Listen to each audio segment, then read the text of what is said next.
और अब आपको बताएं कि दो बरादर इस्लामी ममालिक में कशीदगी कम कराने का मिशन। अमन के सफ़ीर वज़ीर आज़म इमरान खान सऊदी अरब चले गए। सऊदी फरमा रवा शाह सलमान और वली अहद मोहम्मद बिन सलमान से मुलाकातें होंगी।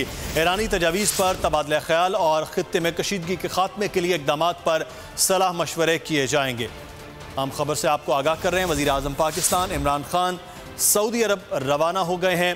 इससे पहले वज़ीर आज़म पाकिस्तान ईरान गए थे। तेहरान में उनकी ईरानी सदर हसन रूहानी और सुप्रीम लीडर से मुलाकातें हुई थी और आज सऊदी अरब के लिए रवाना हुए हैं। सऊदी अरब और ईरान के दरमियान कशीदगी को कम करने के लिए वज़ीर आज़म पाकिस्तान अपना किरदार अदा कर रहे हैं इस मुसालहत के लिए। और इसका यह दूसरा दौर जहां अब सऊदी अरब पहुंचे हैं। जो तजावीज़ वज़ीर आज़म पाकिस्तान इमरान खान के साथ गुफ्तगू में ईरान में हुई हैं, उन तजावीज़ पर गौर किया जाएगा। बात होगी सऊदी अरब के दौरे के दौरान।